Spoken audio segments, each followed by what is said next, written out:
I actually was gonna make this a video recording, but I decided to just do audio instead. And, life is so freaking amazing. Life is so funny, I find it like, oh my gosh. I find it, like, when I say amazing, it's so freaking amazing, yo. It's so amazing. Is anybody else experiencing this? Like, this point in their journey that there is a shift happening. And right now, I'm like sitting very comfortably in my living room, burning this lavender and lemonade candle, sipping some South African red wine, and I'm just feeling so blessed. I'm feeling like, oh my gosh, yo, that's what I'm feeling like. I'm feeling like it's not even the wine. It's just like I keep having epiphany after epiphany after epiphany. The universe is definitely speaking to me, and I'm vibrating at a very high frequency. So, I'm going to tell you guys the context of all of this too. I am very close to taking my licensure exam. And not only that, but I'm approaching like licensure as a psychologist, right? I just find it very interesting how people who come along on your journey, right? They didn't start with you, right? They didn't even like go through the trenches with you. They just somehow became a part of your journey. And so their understanding of you, where you are at on your journey, where you're headed, is very limited, right?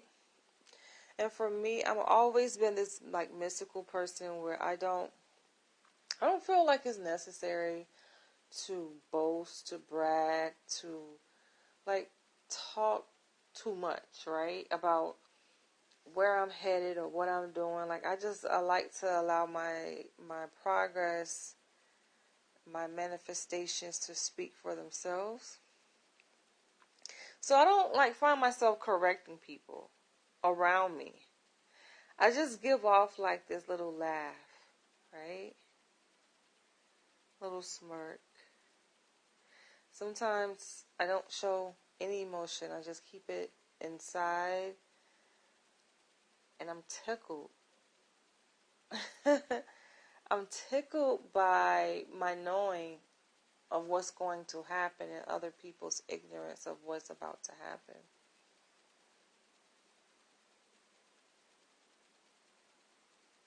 When people think that they know you, when people think that they control you, that they own you, that they are in control, yo. I laugh, especially not of me. Maybe of other people, you might have some sense of control, but not definitely of me. So like I was saying, like I'm getting very close to that point. And I've been working for the state of New York for about a year now, right? And, that's a whole freaking story by itself. I haven't even begun to even, like, touch the surface. I haven't even glazed the surface of my experience. Very dynamic, should I say. Very, I feel like violating. It's like, I feel like out of all of my experiences with quote unquote corporate America or working in a professional quote unquote environment, I feel like this one is the most violating. I'm not even talking about the patients I work with, yo. I'm talking about the fabric of this organization, this agency, the culture of it. It's definitely a learning experience that I have endured, to say the least, so far. I don't see myself staying. Like, before I even started, I didn't even see myself starting there, right? Working there, right? But I'm like, okay, I'm on this journey. And for me, if I'm set out to do something, it's more about me just showing that myself that, okay, I can do it than anything. And once I make that mark, once I reach that mark, once I achieve what I'm set out to do, I'm like, okay, I'm good. I switch gears. Like, I'm not really committed to anything or anyone for that matter. I'm a very free-spirited being, and I feel like I can only stay in a given place that is appreciative of that free spirit within me, right? So here I'm at this crossroads, right? And I already know like what's going to happen. I already know, right? I think it's just a matter of the people around me. But like I said, I find it like very telling, very like almost hysterical for people to think that somehow they can make a decision for me. And I get it. Like, I know the value, the worth that I bring to any place. I just think that people, and this is like very broadly speaking, right? Like very generally speaking, that people should be more respectful. And I think that oftentimes when they learn that they should be more respectful, right? Like, it's almost too late at that point. It's just like, what the fuck? Like, you late, bro. You late, right? Like, I definitely know my worth. I know my value.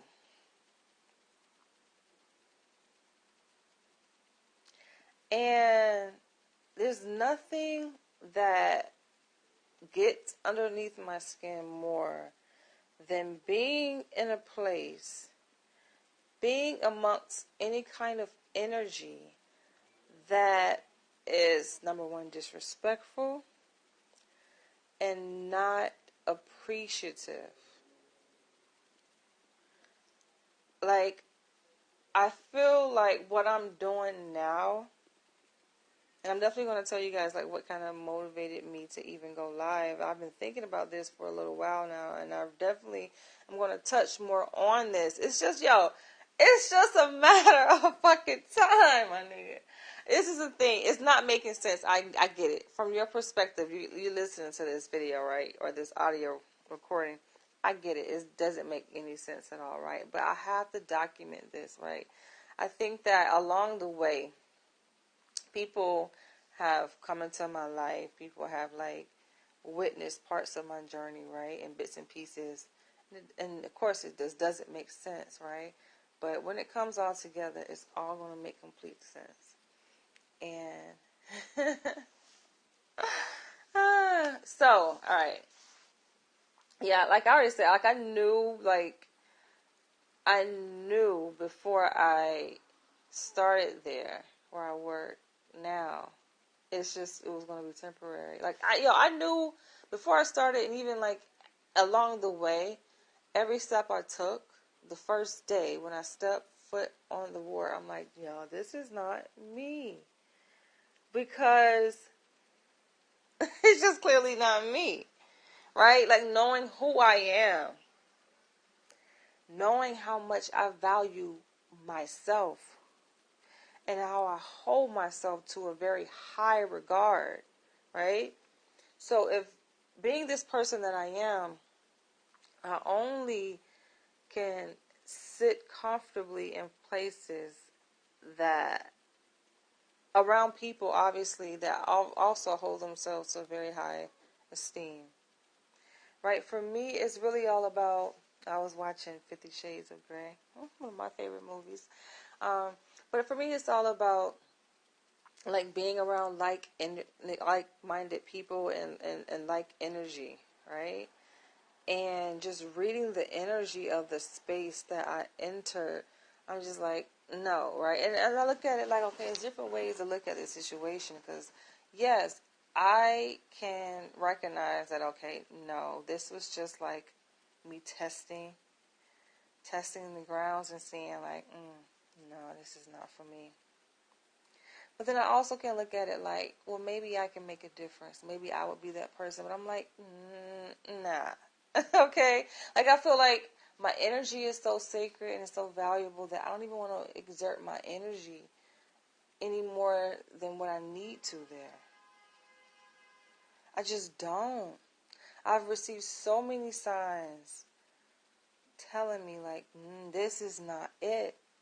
And granted, this place is well paid, yo. But I feel like considering who I am and what I bring to the table and knowing my value, like, I feel like even though it's a very high paid position, it still don't measure up. That's why I'm laughing. I literally got people like asking me, "Oh, what are you gonna do? Are you gonna say?" Because they know that I'm approaching that time where I'm about to reach my goal. Like, I'm done. I'm about to reach that point where I'm finished my postdoc licensure hours. About to take my exam. Damn sure about to pass it. And so it's just like, okay, what next? I don't think people get it. For me, it's just like I said, it's about me setting a goal that I know is very challenging. It's very sometimes difficult to reach for most people. I do that and then I achieve it. I'm like, okay, I did that. What's next? Like, that's for me. That's what it's kind of about. Um, yes, meanwhile, at the same time, I do genuinely care about people and I like giving back. But I cannot and I will not stay in a place that is not deserving of my energy. So on my way home, I have to, check this out. On my way home, right?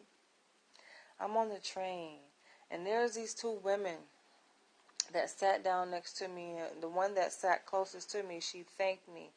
I look up at her, I'm like, okay, why is she thanking me, right? And I guess because I made space for her to sit down. But I'm like, that's just common courtesy, right? I didn't think much of it. And so she's there, she's talking like with her friend, deeply engrossed in their conversation.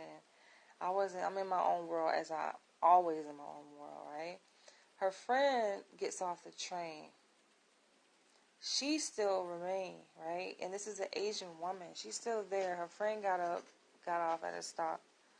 So I noticed that this Asian woman, she slides closer to me.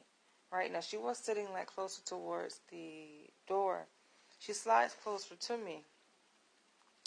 And then she looks at me and she's looking at my jewelry that I'm wearing around my neck. And she's like, oh, what's that? And I'm like, okay, I'm looking at it. I know what she's talking about, right? But there's a block there. It's like I couldn't really have the words to formulate to tell her what it is. Not that I need to anyway, right? All of my pieces of jewelry, everything that I wear, it symbolizes something. I feel like I don't have to give an answer to people that just because they want to spark a conversation with me. I'm that kind of person where I feel like I don't owe you anything, right? You can say hey to me, and I feel like I don't have to say hey back, right?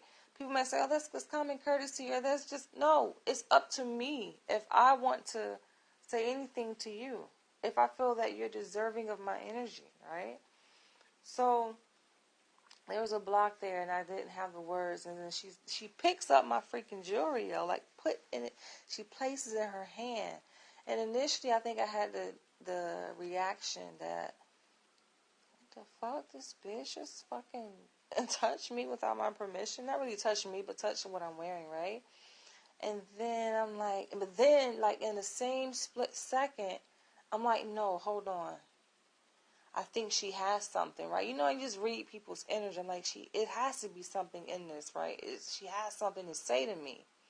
I need to have this exchange with her. It's something it's a reason why she's picking up my jewelry beyond, oh, I just think it's cute, right? Like, oh, I think it was deeper than the jewelry, right? The jewelry was like the catalyst, but I knew it was deeper than the jewelry. So like, I kind of let my guard down. I softened my defenses, and I wanted to hear what was in her heart. What does she have to say to me? I knew it was something. And then, she's saying, I think she's just trying to connect, right? So she's like, oh man, Mondays are hard. She's like, it's hard going to work on a Monday, right? And I'm like, yeah, da, da, da, right? I'm relating to her, wondering, okay, is something there, right? So we come around to her basically telling me that she works at a hospital. Because I was curious after she said, like, Mondays are difficult. I'm like, what do you do? She's like, I work at a hospital. And I said, I work at a hospital too. She was like, yeah, where? I told her I work at a psychiatric hospital. And she asked me what I do. And I said, I'm a psychologist there. Right? And she was like, oh, yeah, I'm a nurse. And,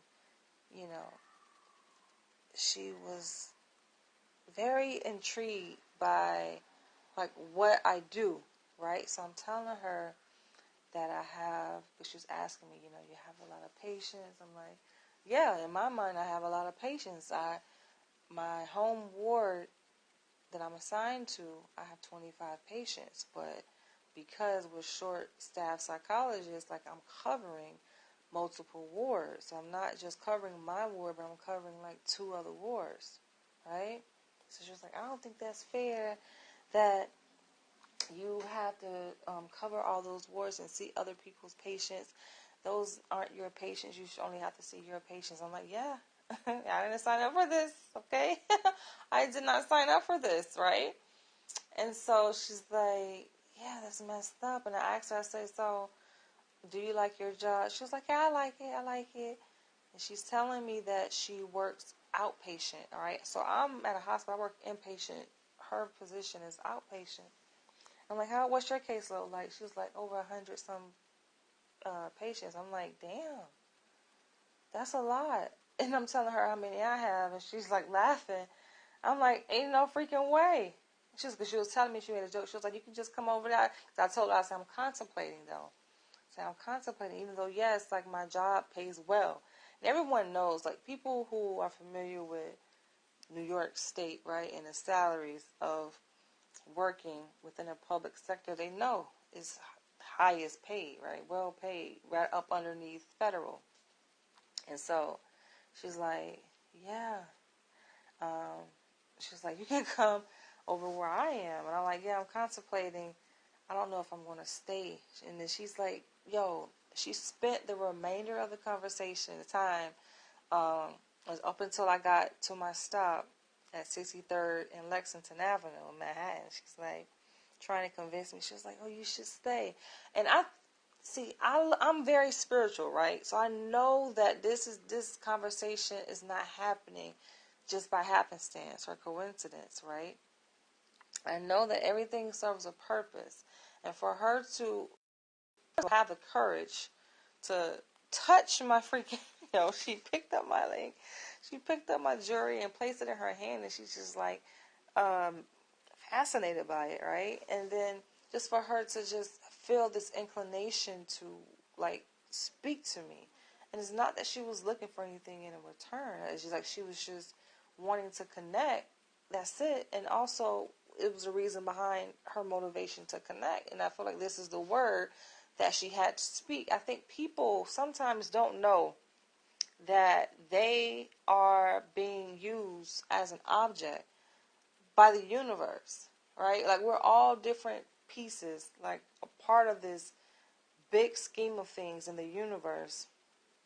And sometimes we don't know the role that we're playing, right? We don't see the big picture. We only just like in our shoes in our own space and time. So, but I see it though, right? She doesn't see. And I've said this before, that that's how I know that everything is spiritual. And sometimes it supersedes race, it supersedes, color, religion, it supersedes all those superficial labels that we've given ourselves as human beings. It goes deeper than that, and it's really about this spiritual connection. So I recognize that, like, it was divine alignment, and it was meant for her to say that to me, right? She was just really trying to press this idea of, no, you should stay where you are. And she was like, don't leave, just stay. And I'm laughing. I'm laughing. Why am I laughing? I'm laughing like in her face, and she's looking at me. She's like, no, stay. And I'm just like giving her the side eye, and I'm laughing. I'm just like, I'm telling her, I only been there a year. And then she's giving me stories of people who worked with the state for like 30 some years, and they retired and they got their pension and da da da da. I'm just like, I'm not moved by that though.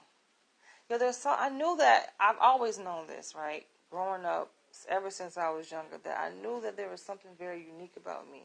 The things that move other people, I don't even budge. It does not move me. I don't care about that, right? But she's like, yeah, I know this woman, she spent 30 years there, 32 years, and she retired now. She got her pension, and she's getting, a lot of money a month, in payout. And I'm like, okay, but I'm always feel like, listen, if I can make that, I can make more. Double, triple, quadruple, right? That is not enough to keep me there. I'm sorry, it's not. It just isn't. But seeing it from other people's perspective, I'm like, okay. It just made me think. That conversation had me thinking, and it solidified the reality of things and how people are in our society, how people are brainwashed, how people are conditioned, how people limit themselves, how people undermine their own worth and their own value. I am not one of those people, though. When I freaking first started where I work, and I'm just looking around, just peeping the vibes of the other people who work there, the nurses, the psychiatrists, the medical doctors, the social workers, and I'm just like, people have become complacent. And there was this narrative going around where people are saying, oh, you're not going to find anything better, like, this is it, is nothing better. I'm like, are you guys kidding me? Like, I feel like their barometer of success is so low. Like, for me, this is just a stop in the road. I like to obviously be adventurous, right? And do challenging things and explore. And, for me, that's why I have to just read my book.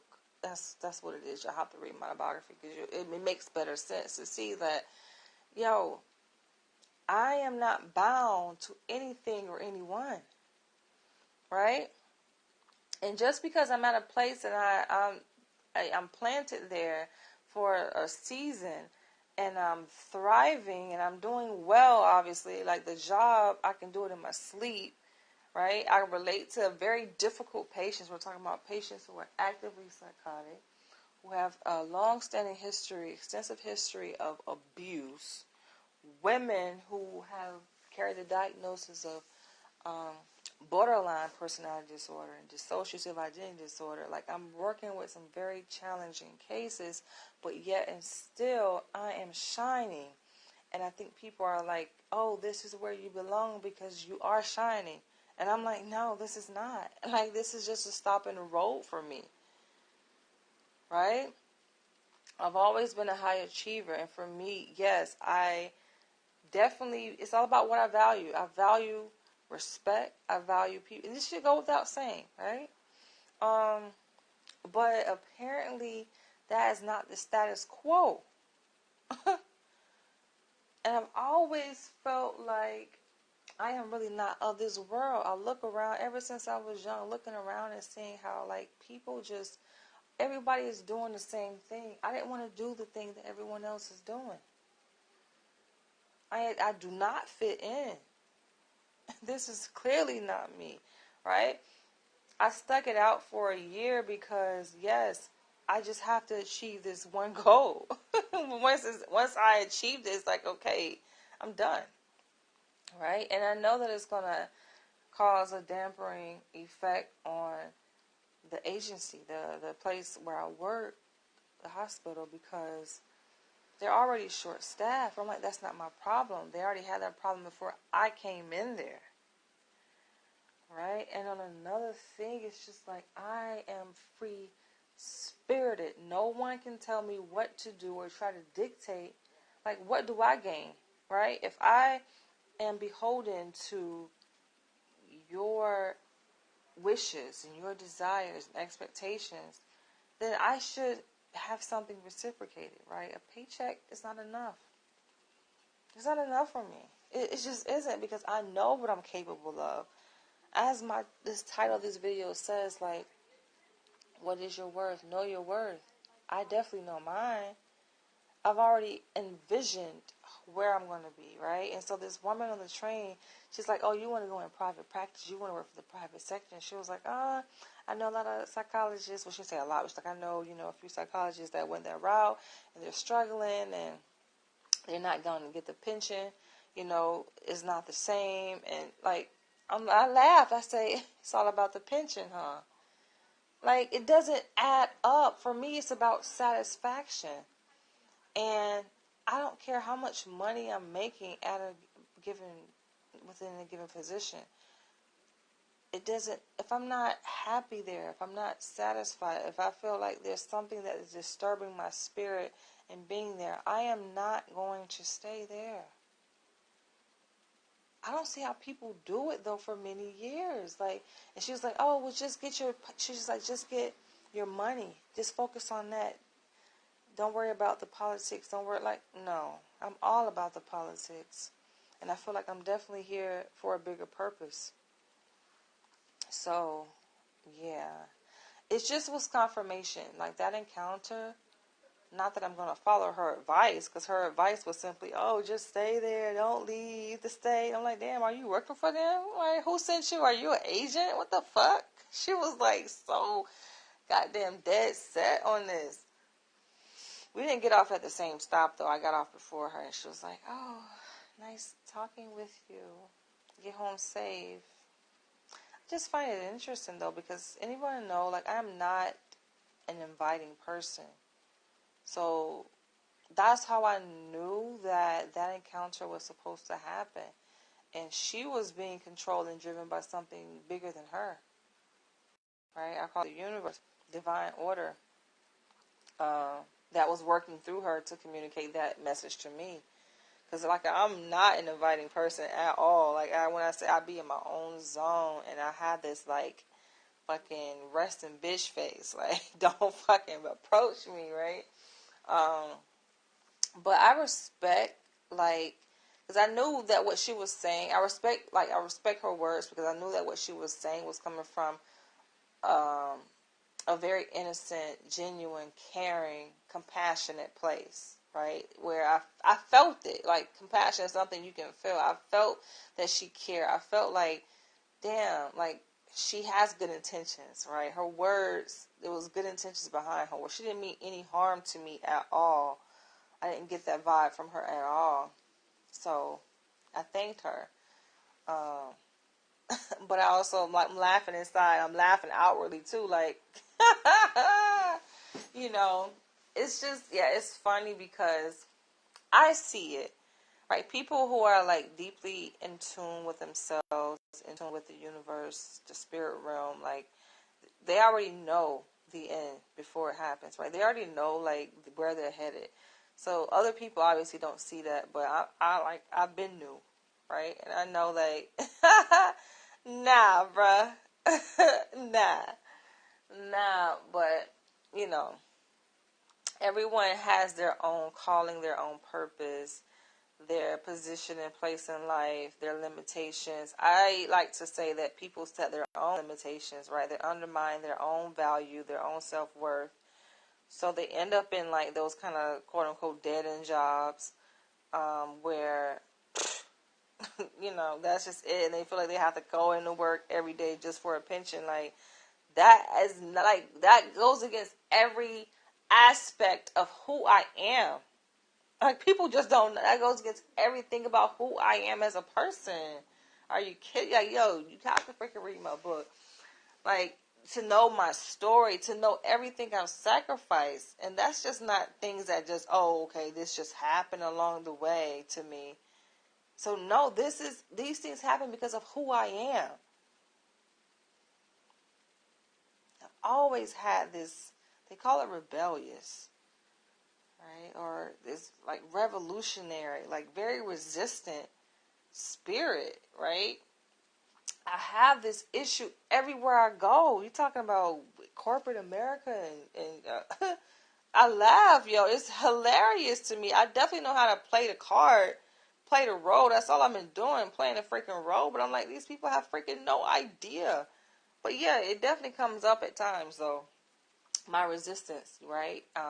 Where I'm called into meetings and like people are like, oh, you're resistant. What the fuck? First of all, I feel like that word is very offensive. Number one, let's just start there. It's offensive because it kind of comes with this presumption that I am not my own freestanding individual person with my own mind and my own emotions and the ability to make my own decisions, right?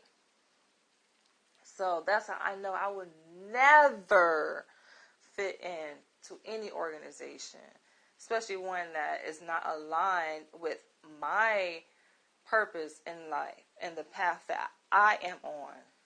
Okay? Which many aren't, some, right? But nah. All these watered down, whitewash companies, whatever you want to call these entities, like nah. Okay? Um, it ain't going down like that. Do not get it mistaken. But I find it funny because they like confront me as if I am supposed to be like everyone else. Like as if y'all don't know who the fuck I am. But I get it because I come with this very calm, very kind of like somewhat agreeable position about myself. Until until you really get to know me, you see like, okay, people want to say I'm stubborn or whatever. No, I am me. And I can definitely see that there's going to be a shift. There's going to be like this twist, this turn, this deeper awakening happening. It's already happening, I think, cosmically, though. A lot of people are hip to it. They know.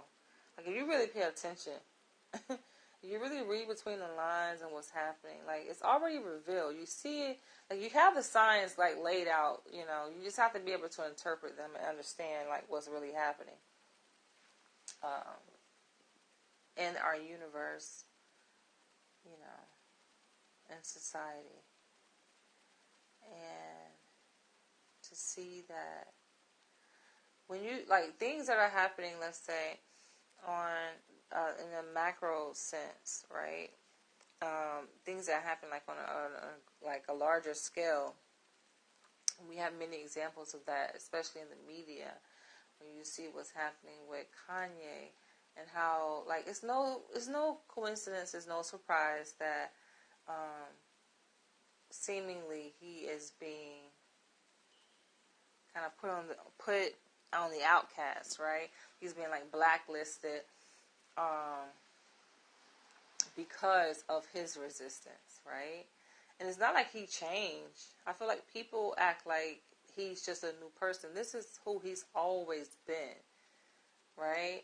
And I think that obviously he's going somewhere. And if only he sticks to his guns, because I obviously see that I think they are just doing this to try to break him down. But I definitely ride with Kanye. I rock with his ass, yo. I feel exactly where he's coming from. And it's time. I just feel like for so long, and we talk this good talk as black people, as melanated people, shall I say, as the original people. Like, we talk a lot of fucking talk, but where is the action? That's the thing. The action comes with, obviously, consequences and sacrifice and bloodshed and challenge, and maybe even death. But you have to be willing to die for what you believe in and risk anything at all costs. And I've been there, done that shit. You hear me?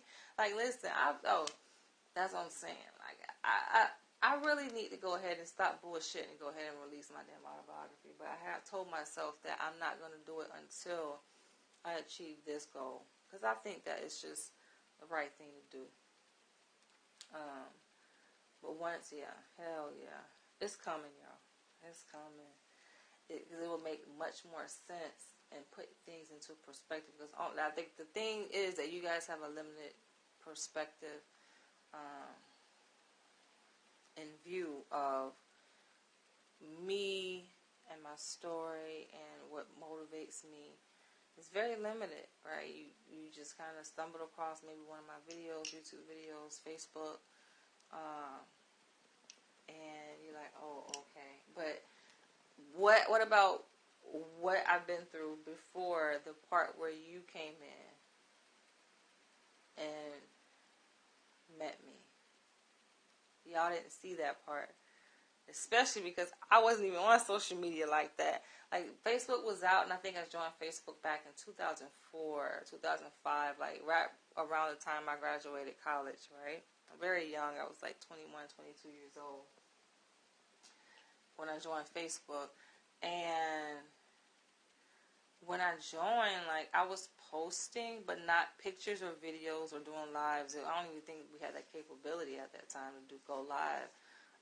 I was just like posting like my thoughts, right? Just words. So even like around that time, like, I've been through so freaking much. It's amazing. I've been through, but I kept a lot of this secret, and I think it's definitely time. I just knew that, like, the reason why I said I know I wanted to hold off. I always had this in my mind. You can go back and look at when I originally created my manuscript for my autobiography, American Dreamer. It was like 2008. It was like throwback, 2008, 2009. We're in 2022. So this book, this story, it's bigger than a book. Yes, it's in the format of a book, but it's really like a shift. It's like this thing that is about to be released. And I think, like, it's time. I've been like holding, like you hold something in for so long, you like, it's time to unleash the beast, unleash it. Kind of going back to what I was saying, how like a lot of us, it's a lot of talk, but how much walk, right? And we walk in that fine line, even when we're walking. It's like we don't want to ruffle their feathers. We don't want to shake up things too much. But in walking that fine line and trying not to rock the boat, you don't. And things just remain the same. The boat needs to be rocked. That's the problem. For so long, we have kept silent. And we wonder why we endure this pain, this suffering that we've been enduring, because you just blindly take it. You just, in silently take it. Nah, man. I be looking at the faces. I see through all of this shit. I have a whole pair of spiritual eyes. I see through it all, and I'm looking at these faces of the people that I work with, and I'm like, hell nah. Y'all ain't tired? Y'all ain't freaking tired. Yeah, it comes with a cost, though. Resistance definitely comes with a cost. You gotta be damn sure ready. That's the thing, and I think that's the reason why a lot of black conscious leaders are calculated and very hesitant to take that move, because they're like, nah, we ain't ready. I was watching a video Tariq Nasheed interview that he did, he's talking about reparations for foundational Black Americans. And he has this plan where he's going to do this march on Washington. Yo, right after I take my exam. It's like, I might have to go down there, yo, for real. It's like, what else you have to freaking lose? That's what it has. Sometimes it has to come to that point where you are at your wits end. You are at your lowest point. And I feel like lowest point really is all relative, right? Like, I actually feel like I achieved a lot. So much to the point where I feel like, what do I have to lose, if that makes sense? Like, when you reached everything, maybe Kanye is at that point, like, nigga, I'm a billionaire. I done got all this success. I done achieved all the goals I wanted to achieve. What more? Like, it ain't shit else, so might as well wow the fuck out, you know? Whatever comes with it, comes with it. And especially when you look at all the shit you've been through, it, like, takes you through this fiery journey where, yeah, you come to that point, it's like, okay, even when you face that point of no return, right? You're at that crossroad. Yeah, it's well worth it. And there won't be anything to lose in that respect. Seeing through all the bullshit, all of the masquerades, a lot of people that profiteer off of people's ignorance, and from so many different angles. I can give examples like like I'm walking through Harlem, and that's one of my favorite places to go in New York. It's like, a cornucopia of culture and history and strength, but it's definitely becoming more whitewashed. And I feel like, though we talk about like the racial oppression, at the hands of white people, right, and the slave masters and white people who are racist, we're at that point, and we've been there actually, that white people no longer have to do that. White people no longer have to cause harm to black people. We actually have taken that place and do it for ourselves. And I've encountered like many different things that have put that stamp on it, essentially, even recently. I kind of talked about this in one of my videos. Like, I kind of slipped it in there, where I went to this event in Harlem, and this is an event that's supposed to like showcase like racial oppression and the struggle of black people and all of this, right? So obviously, it draws me in. And to look at how I was fucking treated, it was just like, some things you just need that big ass nudge. A small nudge ain't powerful enough. Like, you need to freaking damn near be knocked the fuck off your shoes, to really wake up and see like, okay, this is what's talking. Sometimes we sleep, even as woke people. Sometimes we are in this beta state of consciousness where we have this awareness, like our eyes have been open already, but we're at like this this plateau, right, where we kind of get very comfortable and complacent in a routine of things. That's just human nature, though, right? Not just black people or conscious people, but that just becomes like really some reflection of our human nature.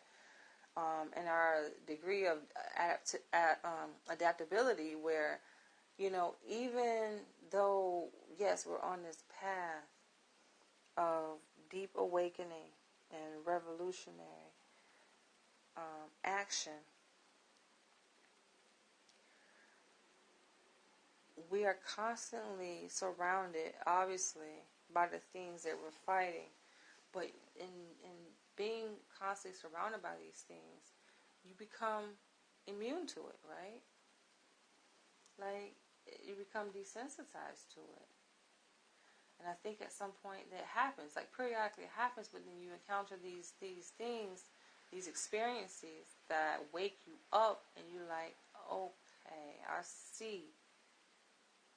You need that though. You like, because you kind of fall, you kind of doze off a little bit, right? Like doze off, and you need that to kind of wake your ass back up again. Like, hold on, you see what time it is, right? And so when I encountered that at this event that I went to in Harlem, I'm like, oh damn. I feel like it wasn't so much about her. Like, I always look at things, it's never about like that person who I had an encounter with, right? Never about like the individually based encounter. It's about the grand scheme of things. So I'm looking at this like, okay, she is a messenger. This is like how she treated me, how she mistreated me, and completely disrespected me in that moment.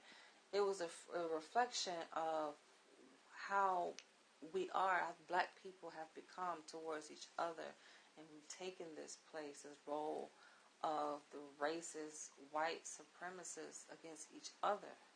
We are the cause of our own setback now in this day and age, right? And it's almost kind of scary. It's at that point where it's kind of scary when you really fully see the magnitude of it, and how, yes, a deep part of our being and our consciousness points to the white man, right? Because obviously, originally they are the ones to blame, but it's like, no, we gotta point that finger at ourselves now. That's how deep this psychological brainwashing has become. So that's one example. And I have so many encounters. It's just like, oh. And it's just a reminder, like, I have to keep being reminded that I am not of this world. I am not like the rest of these people. And I am on a different calling. There's definitely a higher calling over my life. And I can't play around. Enough time, I think, has been wasted, and definitely now is the time, y'all. I'm at that point. Now is the freaking time. It's about to be unleashed. And I don't feel like it doesn't really have to come with warning, though.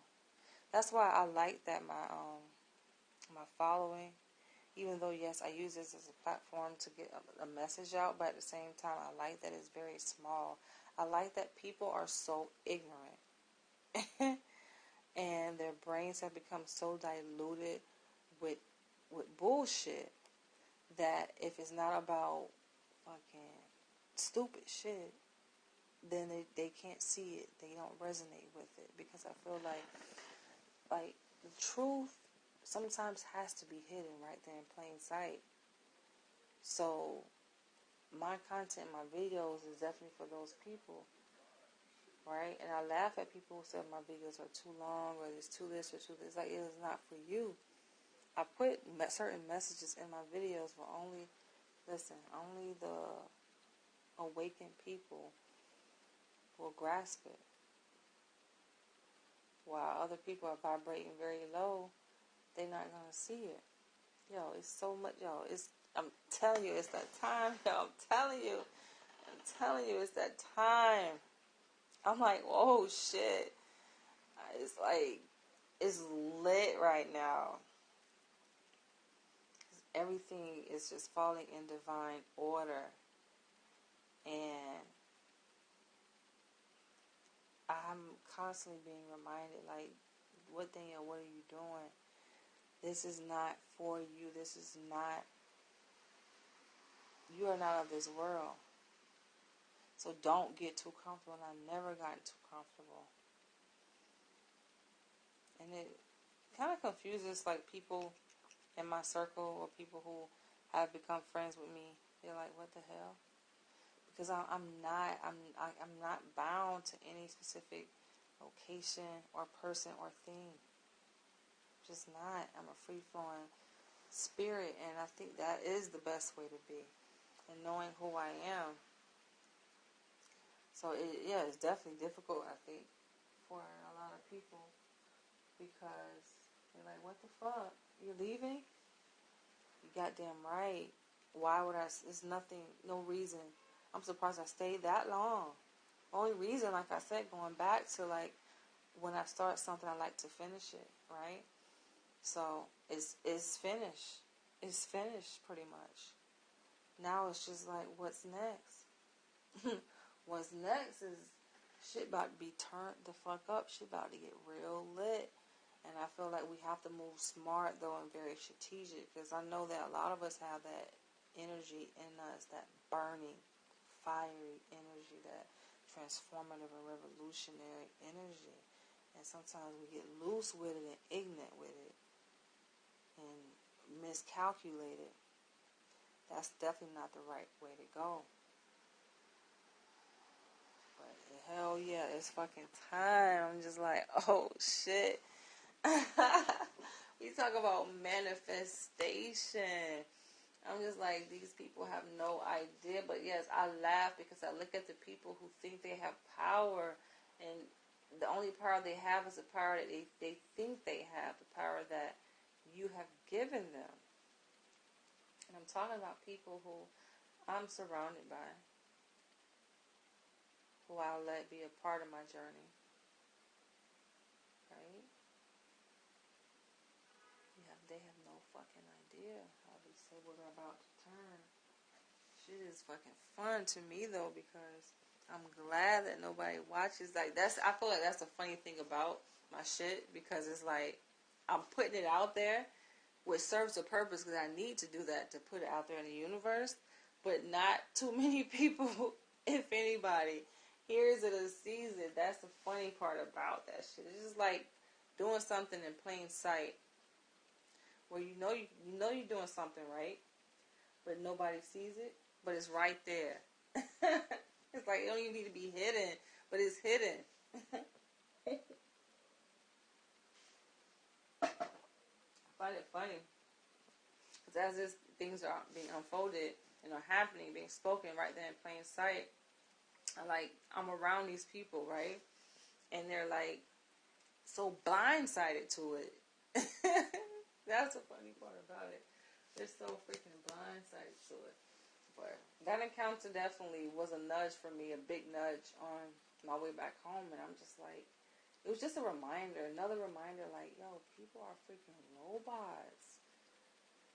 How do people do that? I mean, yeah, I know everybody on their separate journey, but, it ain't for everybody. Most people are sheep. Most people are followers. Most people, undermine their own potential and their own self-worth. And that is unfortunate. But for me, I'm just like, Listen, this already been tried and true. I've already, tested this shit already. I've already reaped many benefits of me following my own intuition, my own heart, staying true to my own path. I've reaped many benefits of that. Stepping out on faith. That's a powerful thing. And I meant to, y'all, I gotta post this. I have to post this. This quote. Practice faith. If you don't use it, you lose it. And that is so essential. So necessary. And when you see yourself slowly slipping down that path of being a sheep, being a follower, being brainwashed, conditioned, you're just blindly going with the masses because everyone going with what's popular, right? That's where people get fucking caught up. This shit is so dynamic. It's just like people was falling behind It's like a cult-like behavior when you think about it. People follow behind that damn stupid-ass, fake-ass life coach that just passed away. And I ain't have no remorse when he died because I'm just like, yo, he's spewing negativity. And his heart, like his intentions aren't right. It's not coming from a healthy, organic place. This is coming from something that is meant to cause destruction. And even destruction obviously serves its purpose, but I'm just like, y'all better back the hell up away from this person. But the people follow what they think is popular, not knowing that, yo, shit is reversed. Things are so diabolical and twisted, and only the wise can see it, though. How do they see it? Because they see that the truth doesn't get many views.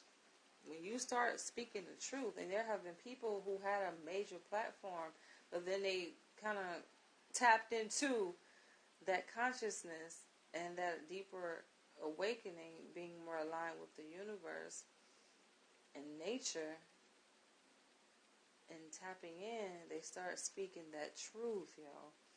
And what happened? You see they don't like it, yo. You start getting shadow banned. They get rid of you. They start removing your whole platforms, taking you offline. You know, this has happened to many of people, many of influencers. So that should be a message right there that, like, people have to check what they are consuming. And just because something is popular and has a lot of views, it may not necessarily be good for you. You have to question it. It could be entertaining, but that is a dangerous slope to embark upon, because just because something makes you laugh or makes you feel good, you gotta ask yourself why. And then what's being presented with this, right? What's behind this feel good? It's making me feel good, but what exactly is this that's making me feel good? That's making me laugh? How is this affecting me? How is this shaping who I am, my character? How is this shaping or reshaping my values? Do you ever just take a moment to reflect on who you are, who you have become compared to who you were? Especially with the advent of social media. A lot of people need to do that self-checkup. See, might be very surprised.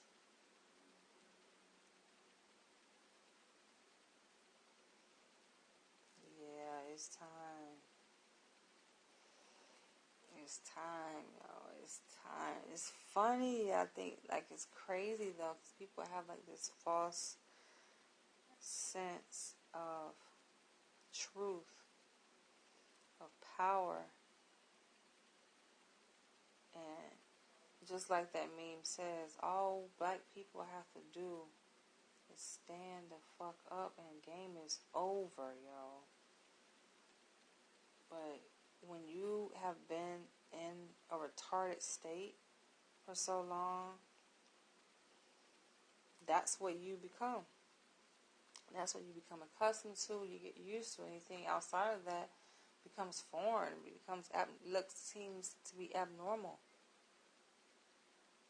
Like, we have come so far away, grown so far away from our true identity, our true nature of how things are supposed to be. As the original melanated people, we have come so far away from that when we're presented with that, it's just like, what is this? You question it. That's sad, to have no remembrance of who you are and where you've come from. People make the joke that in 100 years from now, they're going to say that this was Michael Jackson. Michael Jackson was white, right? We know that Michael Jackson was not white, he was black. But that's just an example to show, like, how we ourselves have become brainwashed. We have become programmed. We have to deprogram our minds so that we can get in tune with who we really are. A lot of us are in denial about that. And unfortunately, a lot of conscious leaders, because it's easy to program the mind. No one is immune to it. Even psychologists who study the mind behavior are not immune to it. I ain't calling no names, but a lot of you have conscious leaders that started out on the right path, but even themselves they become susceptible to this brainwashing.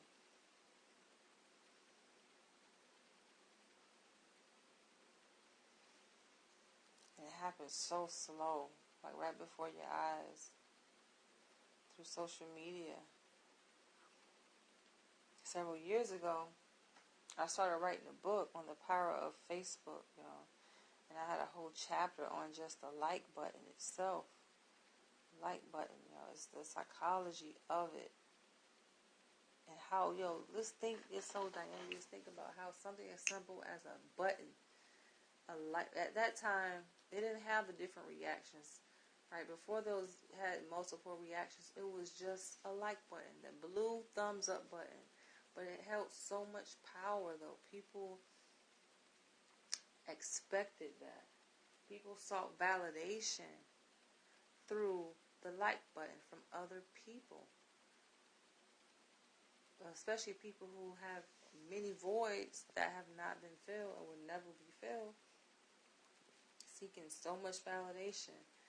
And in that, it has to transform what we as a society deem to be important, deem to be valuable, based on how many likes something gets.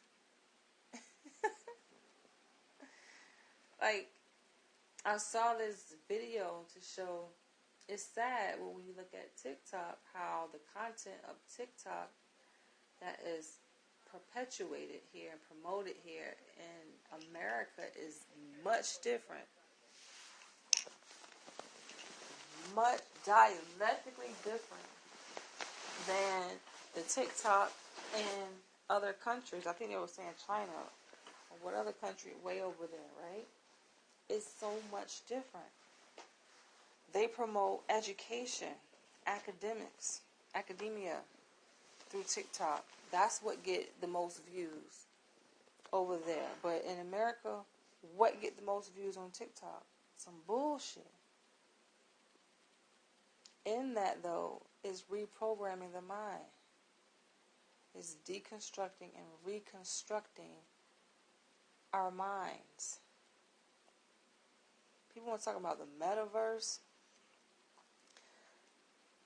Look at how the mind, the brain, is being reconfigured just through the use of social media.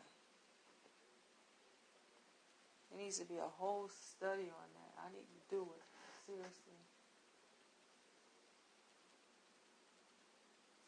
People like myself and people who find themselves in tune and consumed with these kinds of matters, obviously is a threat. When people start waking up and seeing the truth, they don't like that. They want you to continue to be blind, to walk blindly, navigating through this world as a mindless object being controlled,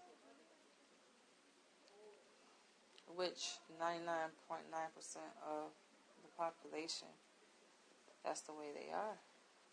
And social media definitely has reinforced that. We are like computers. We're easily programmable. We have been engineered psychologically and genetically, re-engineered.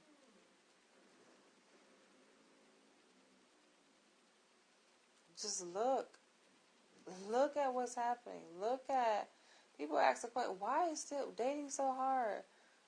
Why is it that I can't find a woman, right? Men struggle with that. Why can't I find a woman just to love me? Why Women, the same thing. Why can't I find a man? Like, just looking at that construct of behavior and dating behavior, right, between men and women. We're talking about black men and women. Just look at that. That should be enough right there to let you know that we have become re-engineered. We've gone so far away from how things should be naturally. You have many people have been trying to wake y'all ass up. Y'all want to sit up here and cancel them or get them locked up. Those are the ones that's in jail. People that was sent to wake y'all asses up. Warning, or they end up getting killed, you know.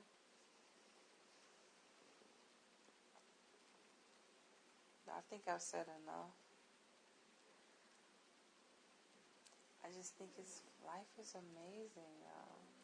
Life is funny, and every day is filled with so many choices, and we definitely can make a choice to choose to go along with the status quo or tap back in to that true self and that true following, that true calling, not following, the true calling that you are set out on to fulfill.